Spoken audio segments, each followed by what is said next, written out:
रेल्वेमध्ये एक्झाम्स चालू आहेत त्या कोणत्या तर ग्रुप सी साठी ज्यांनी देखील अप्लाय केलेला होता 2024 मध्ये वॅकन्सी निघालेल्या होत्या आणि रेल्वे रिक्रुटमेंट बोर्डाकडे तुम्ही फॉर्म भरलेला होता. तर नॉन टेक्निकल पॉप्युलर कॅटेगरीज म्हणजेच NTPCच्या कॉम्प्युटर बेस्ड टेस्ट म्हणजे CBT1 ही चालू झालेली आहे आणि या संदर्भात तुम्हाला RRB कडून ऑफिशियली ईमेल किंवा SMS देखील येत आहे आणि तो कशा संदर्भात आहे तर तुमचा फॉर्म ॲक्सेप्ट केलेला आहे आणि तुमची एक्झाम आहे आणि ती कोणत्या सिटीमध्ये आहे तर याच्या संदर्भात सिटी इंटिमेशन स्लिप देखील अपलोड करण्यात आलेली आहे. म्हणजे ज्यांची देखील एक्झाम आहे कोणत्या तारखेला आहे त्याच्या अगोदर 10 दिवस अगोदर तर तुम्हाला हे इन्फॉर्म करण्यात येतं की तुमचं कोणत्या सिटीमध्ये एक्झाम आहे. त्यानुसार तुम्ही तुमच्या जाण्याची व्यवस्था करू शकता म्हणजे रिझर्वेशन्स करू शकता. जे देखील SC ST कॅन्डिडेट्स आहेत त्यांनी फॉर्म भरताना तशा पद्धतीने माहिती दिलेली असते की तुम्हाला फ्री ट्रॅव्हलिंग पास पाहिजे तर त्या पद्धतीने तो देखील सिटी इंटिमेशन स्लिपमध्ये प्रोव्हाइड करण्यात येतो आणि त्यानुसार तुम्ही तिथे रिझर्वेशन करू शकता.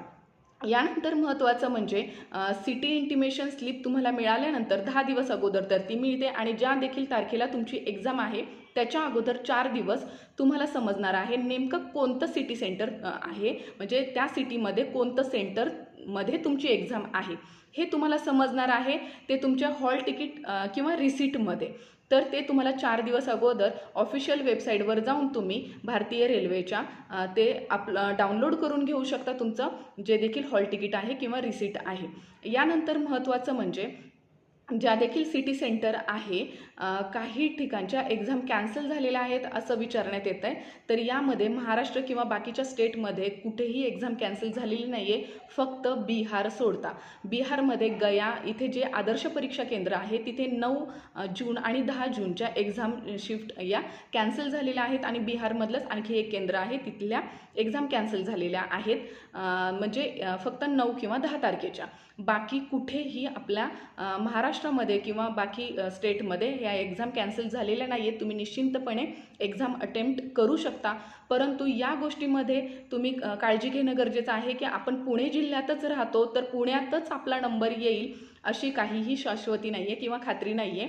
तर तुमचा नंबर कोल्हापूरला येऊ शकतो, मुंबईला येऊ शकतो किंवा इंदापूरला राहताय तर लातूरला येऊ शकतो. असे देखील भरपूर कॅन्डिडेट्स मिळालेत की ज्यांचे सिटी सेंटर हे त्यांच्या राहण्याच्या ठिकाणापासून बरेच लांब आहेत आणि तिथे जाऊन तुम्ही एक्झाम अटेम्प्ट करणं खरंच गरजेचं आहे. कारण की आत्ताच ज्या देखील शिक्षक भरतीच्या परीक्षा झाल्या टेटची त्याच्यामध्ये देखील तुमचा छान अभ्यास झालेला आहे आणि त्यामध्ये तुमचा सराव देखील जास्त झालेला आहे. त्याच्यामुळे तुम्ही NTPCची एक्झामकडे देखील दुर्लक्ष न करता इथे देखील